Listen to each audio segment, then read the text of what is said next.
Hi, I'm Isabella Reed, and I never expected a normal day at work to turn into a nightmare. Suddenly, my manager yelled that I was responsible for $50,000 that had gone missing. My stomach dropped, my hands were shaking, and I felt everyone staring at me. I tried to explain, but no one would listen, until the accountant stepped forward and revealed something I never could have imagined. I had worked at Dawson and Associates for 6 years. 6 years of early mornings and weekends. I gave up without complaint. I believed in loyalty, believed that showing up and doing your job well meant something. That Monday morning started like any other. I made coffee, checked my emails, and prepared for the weekly budget meeting. I had no idea that by noon, everything I had built would be hanging by a thread. My manager, Patricia Dawson, called me into her office at 9:15. Her voice was cold, stripped of its usual warmth. She didn't ask me to sit. She stood behind her desk with her arms crossed, eyes sharp and unforgiving. Then she said the words slowly, like each one was meant to cut. $50,000 was missing from the company accounts, and all the evidence pointed directly to me. I felt the floor tilt beneath my feet. My hands went numb. Patricia listed transactions, dates, and account numbers I had never seen before. None of it made sense. I had never touched those accounts, never even had access to them, but she wasn't asking for my explanation. She had already decided. By noon, the whispers had spread through every corner of the office, and the friends I once had couldn't even meet my eyes. I called my mother that night, sobbing into the phone. She listened without interrupting, letting me empty myself of fear and confusion. When I finally went quiet, she said something I held on to like a lifeline. She said truth has a way of surfacing, even when it seems buried too deep to find. I wanted desperately to believe her, but hope felt distant, almost unreachable in that moment of complete isolation. Patricia put me on administrative leave. I sat at home for 3 days, staring at walls, replaying every decision I had ever made at that company. Had I trusted the wrong person? Had I missed something obvious? The questions circled endlessly without answers. I thought about the life I had built, the stability I had fought so hard to create after a childhood where money was always uncertain. The accusation felt like an assault on everything I believed about myself. On the 4th day, Patricia called. Her voice was softer, almost hesitant. She asked me to come in for a meeting with the company accountant. My heart pounded the entire drive. I walked into that building feeling like a stranger in a place that had once been my second home. When I entered the conference room, David Chun was already seated with a stack of documents, and for the first time in days, I saw something other than suspicion in someone's eyes. David explained what he had discovered. There was an account connected to my name, one I had never opened. Someone had created it using my employee credentials, routing small amounts over several months until it reached $50,000. He had traced the digital footprints carefully. They led to a computer in the HR department, not my workstation. The account had been created by someone else entirely, someone who had used my identity to cover their crime. The relief hit me so hard I couldn't speak. Days of doubt and shame lifted, replaced by a strange mix of gratitude and anger. Someone I probably passed in the hallway every day had stolen my name along with that money. David continued explaining the technical details, but I barely heard him. All I could think about was how close I had come to losing everything because of a lie I never told and a theft I never committed.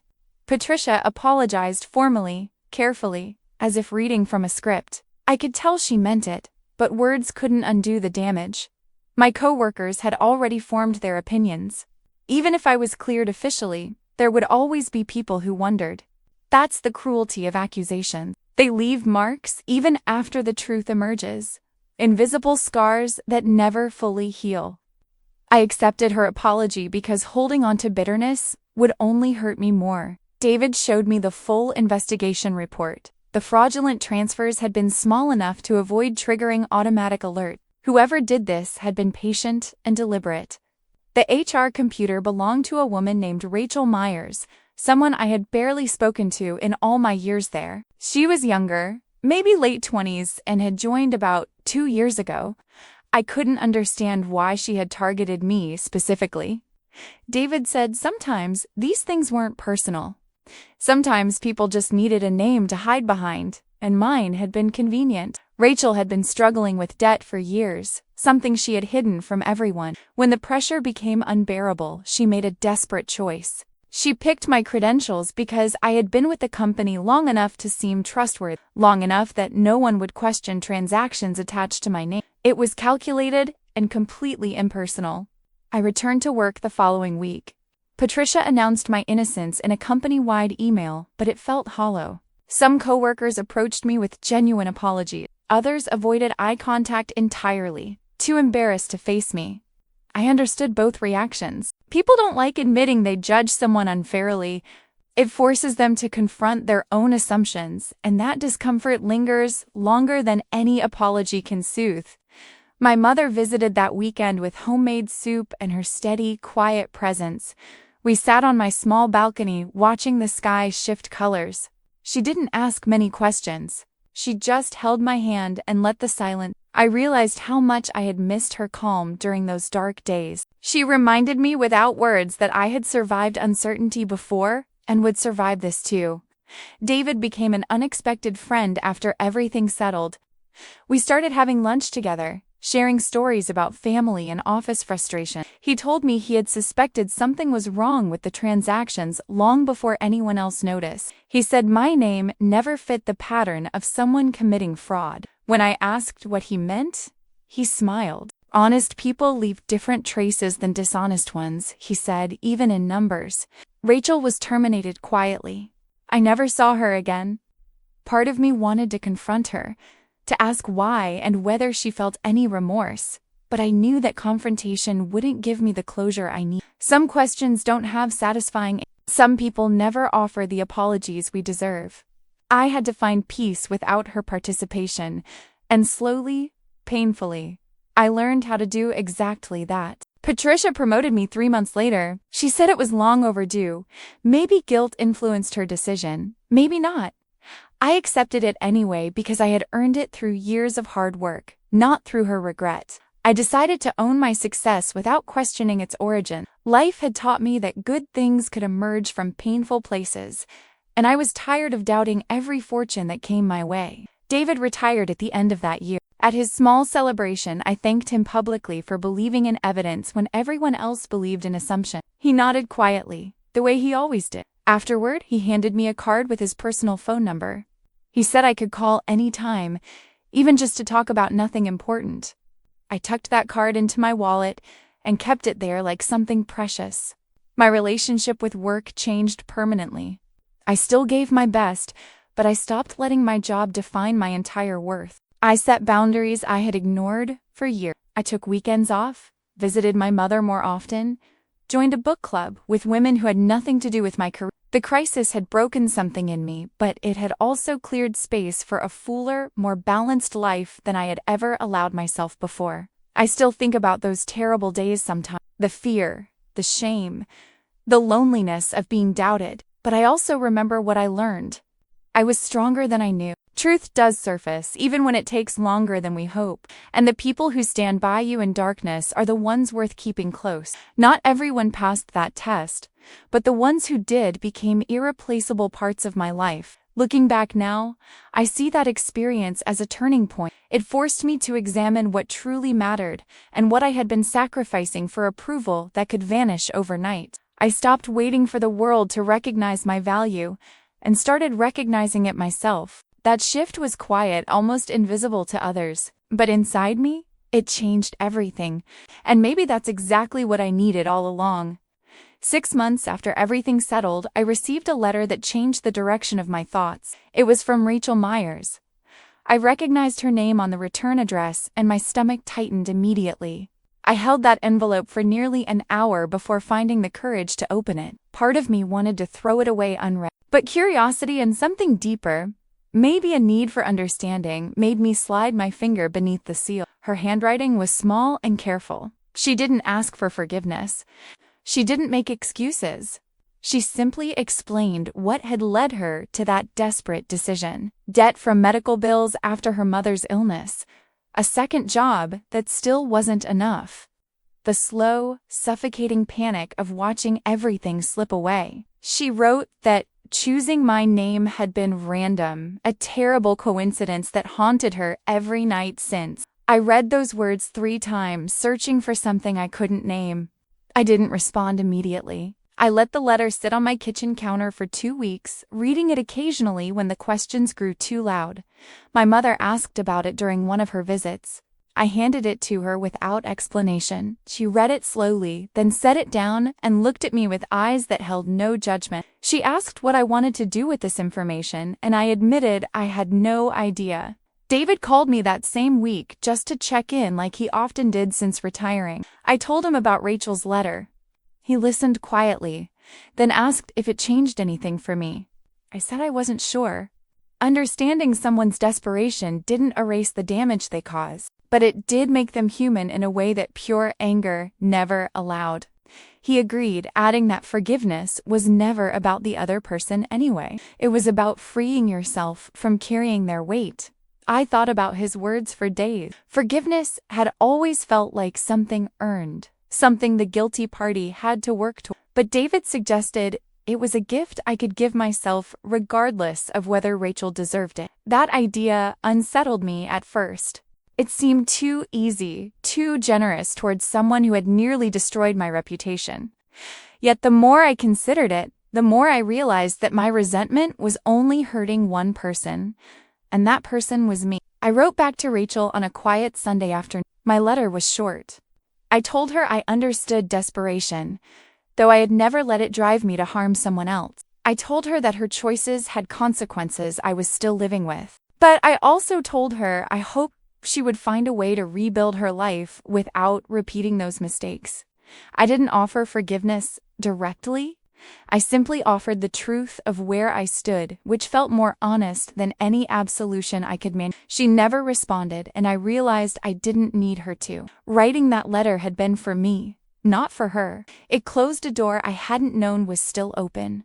My mother smiled when I told her what I had done. She said that letting go wasn't the same as forgetting, and holding space for someone's humanity didn't mean excusing their actions. Those words stayed with me, settling into my chest like something warm and solid I could lean against. Work continued, steadier now than before. My promotion brought new responsibilities that challenged me in ways I hadn't anticipated. I managed a small team, 3 people who looked to me for guidance. At first, the pressure felt overwhelming, but slowly I discovered that leadership wasn't about having all the answers. It was about creating space where others felt safe to ask questions, to make mistakes, to grow without fear of judgment. I tried to be the manager Patricia had failed to be for me. One of my team members, a young woman named Sophia, reminded me of myself at her age. She was eager, hardworking, and terrified of disappointing anyone. I recognized that fear because I had carried it for years. I made a point of telling her when she did well, not just when she needed improvement. I watched her confidence grow week by week, and something in me healed a little each time she smiled after a successful presentation. My mother's health became a quiet concern that winter. Nothing dramatic, just the slow accumulation of years making themselves known. She moved more carefully, rested more often, forgot small things she never would have forgotten before. I started visiting every weekend instead of twice a month. We didn't talk about what was changing. We just spent time together, cooking meals, watching old movies, sitting in comfortable silence that said more than words ever could. David joined us for dinner once. He and my mother got along instantly, trading stories about their childhoods in small towns and laughing at jokes I didn't always understand. Watching them together, I felt something shift inside me. For so long, my life had been divided into compartments. Work here, family there, friendships somewhere else entirely. But that evening, those walls seemed unnecessary, even foolish. I let myself enjoy the simple miracle of people I loved sharing the same space. Spring arrived with unexpected warmth.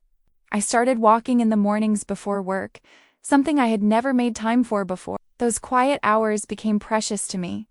I noticed things I had always rushed past. The way light filtered through new leaves, the sound of birds I couldn't name but loved hearing anyway. The rhythm of my own breathing, steady and alive. I had spent so many years focused on achievement that I had forgotten how to simply exist in a moment. Sophia got promoted to a position outside my team. I felt proud and slightly sad, the way you do when something you nurtured outgrows your care. She thanked me on her last day, saying I had taught her that confidence wasn't about never being afraid. It was about moving forward despite the fear. I hugged her and pretended the tears in my eyes were just allergy. Letting go of people you've invested in is its own kind of grief, even when the reason is something worth celebrating. My mother asked me that summer if I had ever considered what I wanted beyond work. The question surprised me. I had always defined myself by professional goals, measurable achievements, titles that proved I was moving forward. But she meant something different. She meant connection, legacy, the parts of life that couldn't be captured on a resume. I admitted I hadn't thought much about it. She just nodded, letting the question plant itself somewhere I would have to tend it eventually. I started thinking about what I wanted my life to mean. Not in some grand philosophical sense, but in the small, daily choices that accumulate into a story. I wanted mornings that didn't begin with I wanted relationships that nourished rather than depleted me. I wanted to look back someday and recognize myself in the memories, not some exhausted stranger who had sacrificed everything for approval that never quite came. These weren't revolutionary desires. They were simply honest ones. David's health declined that autumn, a diagnosis he shared matter-of-factly as if discussing weather. I visited him often, bringing books he loved and sitting with him through afternoons that grew shorter as the season turned. He never complained. He talked about his life with the quiet satisfaction of someone who had made peace with its shape. I learned more about acceptance from those visits than from any philosophy I had ever read. He passed in early December, peacefully, surrounded by family I finally met at his memorial. They thanked me for being his friend in retirement, said he had spoken of me often with warmth that surprised them given his reserved nature. I cried in my car afterward, not just for David, but for everything he had represented. He had been proof that goodness could be quiet, that integrity didn't need to announce itself, that believing in someone could change the entire course of their story. I thought about Patricia then, how differently things might have unfolded if she had trusted me the way David had. But that thought no longer carried bitterness. It simply reminded me what kind of person I wanted to be. I wanted to be someone who looked deeper before judging, someone who gave others the benefit of doubt I had so desperately needed. David's legacy lived in that commitment, and I intended to honor it daily in ways both small and unseen. My mother's garden bloomed spectacularly that spring, as if nature itself was celebrating her. We planted new flowers together, our hands dirty and our laughter. She moved slower but smiled more, finding joy in moments I might have once rushed past. I realized she had been teaching me all along, not through lectures, but through example. Her life was a quiet testament to resilience, and I was only beginning to understand its full lesson. I turned 36 that year with a small gathering of people I genuinely loved.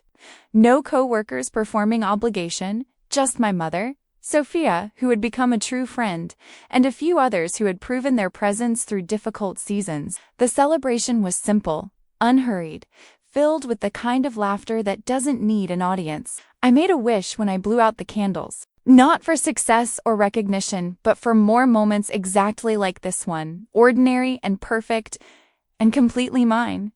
The autumn after my birthday brought unexpected change. Patricia announced her retirement during a company meeting, her voice steady, but her eyes betraying something vulnerable beneath the professional mask. You've led Dawson and Associates for 23 years. Watching her speak, I felt a complicated mixture of emotions I couldn't quite separate. She had failed me during my darkest moment, yet she had also given me opportunities that shaped my career. People are rarely just one thing, and Patricia was no exception. She asked to meet with me privately the following week. I agreed, curious about what she could possibly want to say after all this time. We sat in her office, the same room where she had once accused me of theft without hearing my side. The furniture hadn't changed, but everything else felt different. She looked smaller somehow, less intimidating, more human. She folded her hands on the desk and took a breath before speaking. She apologized again, but this time it wasn't formal or rehearsed. She told me that moment haunted her, that she had replayed it countless times, wondering how she could have handled it differently. She admitted that fear had driven her reaction: fear of the board, fear of liability, fear of appearing weak in a position where weakness felt dangerous. None of this excused her behavior, she said, but she wanted me to understand that her failure had come from cowardice, not cruelty. I listened without interrupting, giving her the space she had once denied me. When she finished, I thanked her for her honesty. I told her that her apology mattered, even years later. Healing doesn't follow a schedule, and some wounds need multiple attempts before they finally close. She nodded slowly, tears gathering in eyes I had never seen cry before. We sat in silence for a moment, two women who had hurt each other finding unexpected grace in an ordinary office. She offered me her position. The words landed like something heavy and bright, too significant to process immediately. She said I was the only person she trusted to lead with both competence and compassion. I asked for time to consider, and she gave it without pressure. Walking out of that meeting, I felt the ground shifting beneath my feet again, but this time it wasn't fear causing the tremor. It was possibility, vast and terrifying and undeniably real. I called my mother that evening, still processing what had happened. She listened with her usual patience, asking questions that helped me think rather than telling me what to do. Did I want this responsibility? Could I lead without losing myself in the role? Was I ready to become the person others would look to during their own difficult moments? I didn't have answers yet, but her questions gave shape to the fog swirling inside my mind. David would have known exactly what to say. I felt his absence sharply in moments like this, when wisdom felt necessary and my own thoughts seemed insufficient. I visited his grave that weekend, sitting on the grass beside the simple headstone his family had chosen. I talked to him like he could hear, telling him about Patricia's offer and my The wind moved through the trees above me, and I pretended it was his response, gentle and encouraging and impossibly kind. I thought about what leadership had meant in my life, the managers who had inspired me, the ones who had failed me, the lessons both types had taught. I remembered Patricia's coldness during my accusation and David's quiet faith during my vindication. I remembered Sophia's growth under my guidance, how being trusted had transformed her confidence. Leadership wasn't about power or titles. It was about the impact you left on people who needed someone to believe in them when they couldn't believe in themselves. My mother's health took a difficult turn that winter, a fall that led to a hospital stay that led to conversations I wasn't ready to have. She held my hand in her room, tubes and monitors surrounding us like unwelcome guests. She told me not to be afraid, that she had lived fully and loved deeply and regretted very little. I wanted to argue, to insist she had more time, but her eyes asked me to simply listen instead of resist. She came home after 2 weeks, weaker, but determined. I reduced my hours at work to spend more time with her. We talked about things we had never discussed before: her dreams as a young woman, her fears when my father left, the strength she had discovered in herself through years of raising me alone. I learned my mother in ways I hadn't known were possible, finding new dimensions in someone I thought I understood completely. I accepted Patricia's offer in March, with conditions she readily agreed to. I would lead differently than she had, prioritizing people over panic, trust over suspicion. She smiled when I told her this, saying that was exactly why she had chosen me. The transition happened gradually over the following months. I stepped into her office, now mine, and felt the weight of responsibility settle onto my shoulders like something I was finally strong enough to carry. My first major decision as leader involved an employee accused of misconduct. The evidence was circumstantial, the accusations coming from someone with questionable motives. I gathered my team, listened to every perspective, and insisted on a thorough investigation before any judgment. I thought about myself sitting in that conference room years ago, terrified and unheard. I refused to let anyone else feel that way under my leadership, regardless of how the situation resolved. The employee was cleared after 3 weeks of careful examination. I delivered the news personally, watching relief transform his face into something almost unrecognizable. He thanked me for believing in process over assumption. I told him that everyone deserved the chance to be heard, that truth mattered more than expedience. Walking back to my office afterward, I felt David's presence somehow, as if he was nodding in approval from somewhere beyond my understanding. My mother passed peacefully in June, surrounded by flowers from her garden that I had brought to fill her room with color. I held her hand as she took her final breaths, whispering gratitude for everything she had given me. The grief that followed was unlike anything I had experienced before. It came in waves that knocked me sideways when I least expected them, then receded into a dull ache that became my constant companion for months. Sophia came to the funeral, along with colleagues who had become genuine friends over the years. Their presence reminded me that I wasn't alone, even in the depths of loss. My mother had built a community around her through decades of kindness and consistency. Standing at her graveside, I promised silently to continue that legacy, to live in ways that would make her proud, to carry her lessons forward into everything I touched. I inherited her house, the small home where I had grown up and returned to so often as an adult. At first, I couldn't bear to enter it. Everything inside held memories too fresh to face. But gradually I began visiting, touching objects she had touched, sitting in her favorite chair, cooking in her kitchen.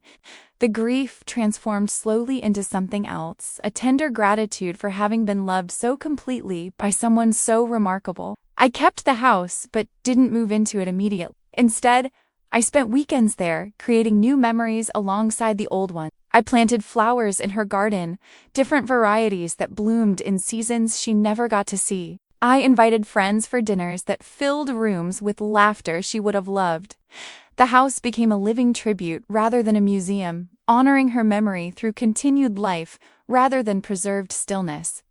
Work demanded much of me that year, but I had learned to set boundaries that protected what mattered most. I delegated more than Patricia ever had, trusting my team to handle responsibilities she would have hoarded. The company thrived under this approach, growing in ways that surprised even the board members who had doubted my appointment.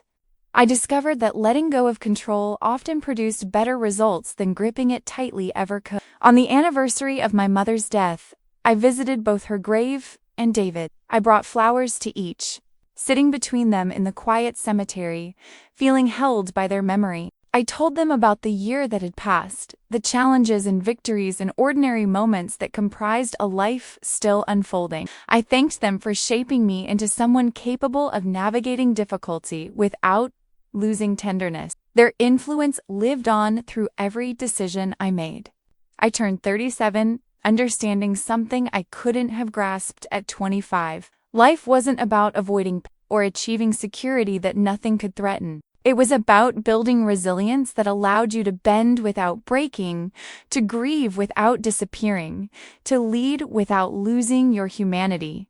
I had been blamed for something I didn't do, lost people I loved beyond measure, and found myself still standing, still growing, still capable of hope. That felt like enough. That felt like everything. 2 years into my leadership, the company faced its most difficult challenge. A major client withdrew unexpectedly, leaving a gap in our revenue that threatened jobs across every department. I gathered my team and spoke honestly about the situation, refusing to sugarcoat or pretend everything was fine. They deserved truth, even when truth was frightening. I watched their faces as I explained what we were facing, and instead of panic, I saw determination. They trusted me to lead them through this. We worked together through months of uncertainty, finding creative solutions I never could have imagined alone. People volunteered ideas during meetings, stayed late without being asked, supported each other through stress that could have torn us apart. I learned that crises reveals character, both individual and collective. Our company's character turned out to be stronger than I had known. We emerged smaller, but more resilient, bonded by the difficulty we had survived together. Sophia returned to the company that spring, accepting a position I had created specifically for her talent. She walked into my office on her first day back, older and more confident than when she had left. I felt proud in a way that surprised me with its intensity. Watching someone you mentored return as a peer felt like proof that investment in others pays dividends beyond anything measurable. She hugged me before sitting down, and neither of us pretended our eyes were dry. I started dating someone that summer, a man named Thomas who I met through completely ordinary circumstances at a bookstore. He was reaching for the same novel I wanted, and we laughed at the coincidence before introducing ourselves. He was a high school history teacher, passionate about his students in ways that reminded me of my own commitment to the people I led. Our first conversation lasted 3 hours, and I drove home afterward feeling something I had almost forgotten was possible. Thomas understood grief in ways many people didn't. He had lost his younger brother years earlier, a wound that had reshaped his entire understanding of life. We talked about our losses openly, without the awkwardness that usually surrounds death in new relationships. He asked about my mother, wanting to know who she had been beyond her role in my story. I showed him photographs, told him her favorite jokes, described the way she laughed. He listened like it mattered because to him it genuinely did. We took things slowly, both of us old enough to know that rushing rarely led anywhere worth going. He met Sophia during a company event, and they bonded immediately over their shared love of obscure historical facts, watching them debate some detail about ancient Rome. I felt the boundaries of my life expanding in directions I hadn't anticipated. New people were weaving themselves into my story, and I was learning to welcome them without fear of eventual loss. My mother's house finally felt ready for permanent residence. I moved in during autumn, filling rooms with furniture that mixed her taste with mine. Thomas helped me paint the bedroom, both of us laughing at our amateur mistakes.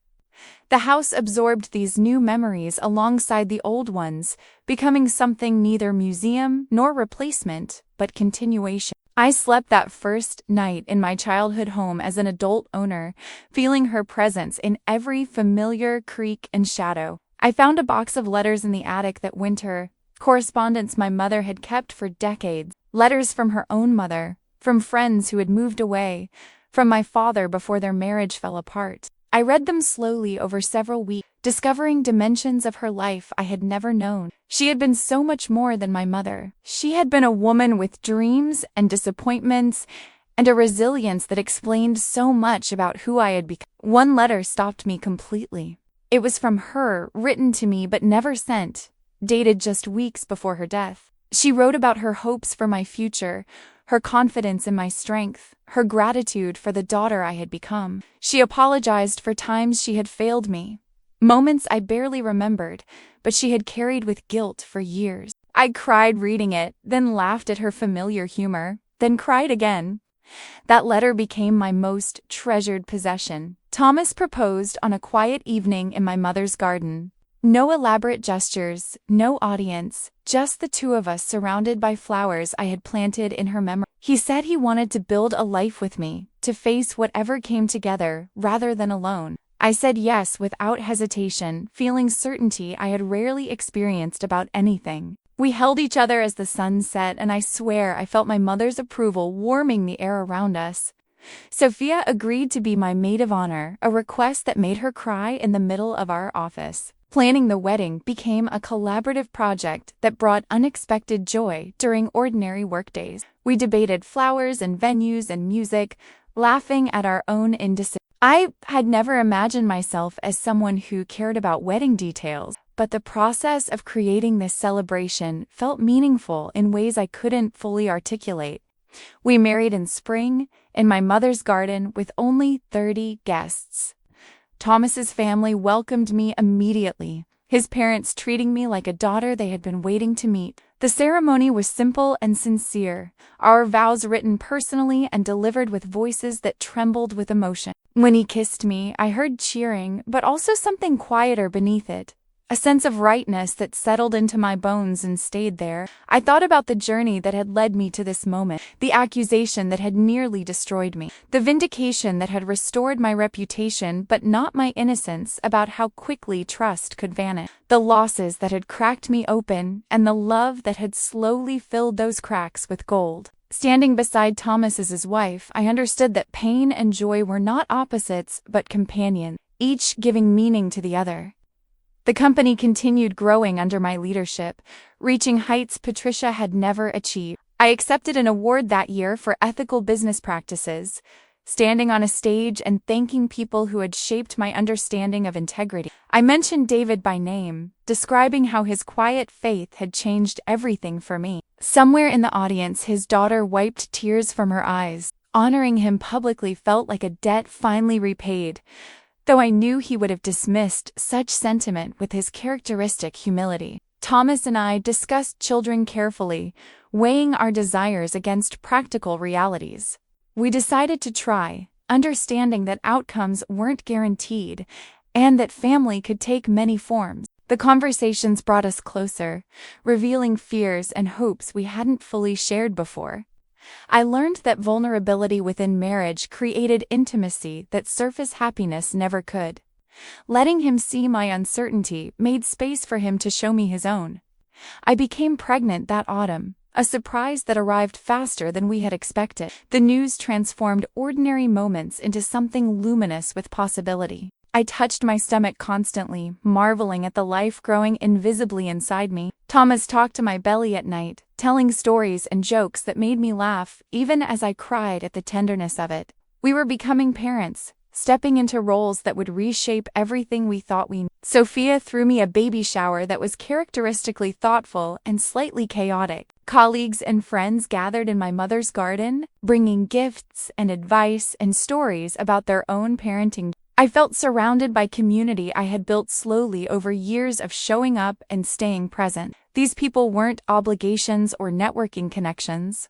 They were genuine relationships, cultivated through mutual care and tested by time. My daughter arrived in early summer, healthy and loud and absolutely. Holding her for the first time, I understood love in a dimension I hadn't known existed. I named her Grace after my mother's middle name and after the quality that had carried me through my hardest seasons. Thomas held us both, crying openly without embarrassment. We had created something together, a new life that would carry pieces of everyone who had shaped us forward into a future we couldn't imagine. Becoming a mother changed my leadership in unexpected ways. I became more patient, more willing to see struggle as growth rather than failure. I implemented parental leave policies that exceeded industry standards, remembering how much my own mother had sacrificed to raise me alone. The company attracted talented people who valued working somewhere that treated them as whole humans rather than productivity machines. Integrity, I discovered, was also good business strategy. Grace grew quickly, reaching milestones that made time feel simultaneously slow and impossibly fast.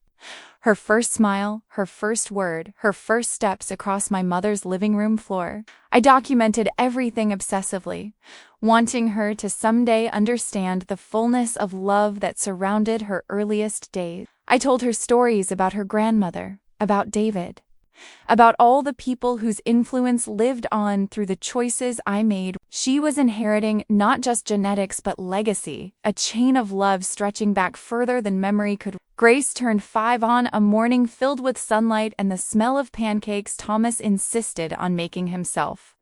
She ran through the house in her favorite dress, excitement radiating from every movement. Watching her, I saw glimpses of my mother in her expression, echoes of Thomas in her laughter, and something entirely her own emerging more clear each day. She was becoming a person separate from us, and that independence felt like both gift and gentle loss. I had reduced my role at the company by then, transitioning leadership to Sophia, who had grown into someone capable of carrying that weight. The decision surprised colleagues who expected me to hold power indefinitely.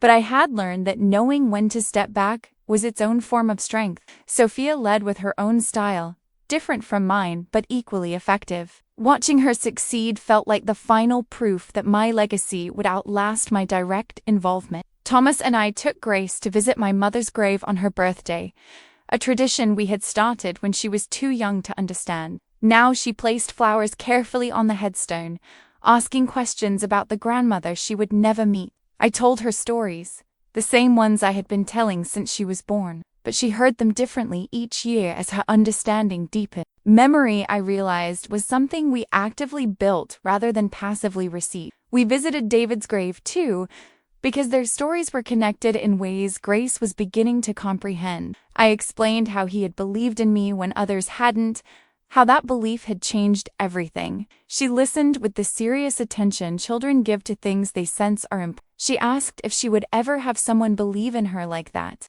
I told her she already did, and she smiled with a certainty that made my heart ache beautifully. My relationship with Patricia had softened into something resembling friendship over the years. She visited occasionally, always bringing thoughtful gifts for Grace and genuine interest in the life I had built. We never fully discussed the past, but it lived between us as something acknowledged rather than avoided. Forgiveness, I had learned, didn't require forgetting. It simply meant choosing not to let old wounds define present connections. She had failed me once, but she wasn't only that failure. I received a letter that autumn from someone I hadn't thought about in years. Rachel Myers wrote from a new city, a new life, asking nothing except to share that she had rebuilt herself. She had completed her debt found stable work, and started volunteering with others facing financial crises. She wanted me to know that my letter years ago had mattered, that my refusal to respond with hatred had planted something she eventually learned to grow. I read her words and felt the last locked door inside me. Grace started school that year, walking into her classroom with courage that amazed. I remembered my own childhood fears, the uncertainty that had shadowed so many of my early experience. She seemed to carry none of that weight. Thomas and I had worked hard to give her security I had lacked, stability that didn't depend on external validation. Watching her thrive felt like healing something that had waited decades to be addressed. Sophia became a mother herself that winter, calling me from the hospital with joy trembling in her voice. I visited the next day, holding her daughter and remembering my own overwhelming first moments with Grace. The generations kept moving forward, each one carrying lessons from those who came before while adding their own discoveries. I told Sophia she would be wonderful, and I meant it completely. She had learned from my example, and she would teach her daughter things I never could. Thomas surprised me with a trip for our anniversary, leaving Grace with his parents for a week while we traveled somewhere neither of us had been. We walked through unfamiliar streets holding hands, rediscovering each other without the beautiful distractions of parenthood and work. He told me he loved me differently now than when we married, deeper and more completely. I understood exactly what he meant. Love wasn't static. It grew and changed like everything else worth having. I wrote letters to Grace that year, storing them for her to read someday when she was older. I told her about my mother, about David, about the accusation that had nearly destroyed me and the truth that eventually emerged. I wanted her to understand that difficulty wasn't something to avoid, but something to survive with integrity intact. I wanted her to know that her mother had been tested and had found strength she didn't know she possessed. The company celebrated its 50th anniversary with an event I attended as honored guest rather than active leader. Sophia gave a speech mentioning my influence, and I felt gratitude without the complicated hunger for recognition that had once driven me. My identity no longer depended on professional achievement. I was a mother, a wife, a friend, a daughter still, even though my mother was gone. These roles held more meaning than any title ever could. Grace asked me one evening why I seemed sad sometimes when I looked at old photographs. I explained that missing people you loved wasn't really sadness. It was love with nowhere to go. She thought about this seriously, then hugged me and said the love could go to her. I held her tightly, marveling at wisdom that emerged so naturally from someone so young. Children understand things adults complicate with too much thinking. I turned 45 that year feeling something I could only describe as not the absence of problems, because problems continued arriving as they always do, but a deep acceptance that I could handle whatever came, that I had proven this to myself repeatedly, that fear no longer controlled my choices. I had built a life worth living through thousands of small decisions, each one leading me closer to the person I was always meant to become. Thomas's parents passed within months of each other, leaving him with grief I understood intimately. I held him through sleepless nights and difficult days, offering the same steady presence my mother had once offered me. We learned that supporting each other through loss strengthened our bond rather than straining it. Marriage, I discovered, was built as much in painful seasons as in joyful ones. The difficult moments revealed what the easy ones only suggested. Grace grew into adolescence with the usual complications and surprises. She challenged us in ways that exhausted and impressed me simultaneously. I tried to give her room to become herself while providing boundaries that kept her safe. I made mistakes constantly, apologizing when necessary and learning alongside her. Parenting humbled me more than any professional failure ever had, and I grew to appreciate that humility as its own form of wisdom. I started writing that year, not for publication, but for clarity. I documented my journey from accusation through vindication, through loss and love and leadership. The words helped me understand patterns I had lived, but never examined closely. I discovered that my story, while unique in its connected to something universal about resilience and hope. Everyone faces moments that threaten to define them. Everyone chooses whether to let those moments become prisons or doorways. Sophia brought her daughter to visit one weekend, and I watched Grace play with this child who represented the next link in chains we were all building. They laughed together in my mother's garden, surrounded by flowers that had bloomed and been replanted countless times since her death.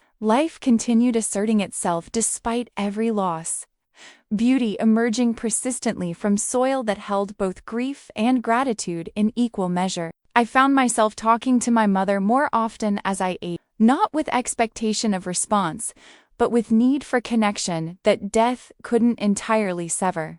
I told her about Grace's achievement, Thomas's kindness, Sophia's success. I thanked her for lessons I was still understanding decades after she had taught them. I apologized for things I wished I had done differently when she was alive. These conversations brought comfort that surprised me with their power. Grace left for college on a September morning that arrived too quickly, despite years of anticipation. Thomas and I drove her to campus, helped her settle into a room that would become her temporary home, and said goodbye with embraces that lasted longer than any of us expected. Driving away, I cried while Thomas held my hand across the console. Our daughter was beginning her own story, carrying everything we had given her into chapters we wouldn't witness directly. I stood in my mother's garden that evening, alone with memories and hopes, and the quiet satisfaction of a life fully lived. I had been blamed for something I didn't do, lost people I loved beyond measure. I found strength I never knew I had, and built a family that would continue long after I was gone. The accusations that had once threatened to destroy me had somehow led me here, to this moment of profound gratitude. I whispered thank you to everyone who had shaped me, living and dead, and felt the evening breeze carry my words exactly where they needed to go.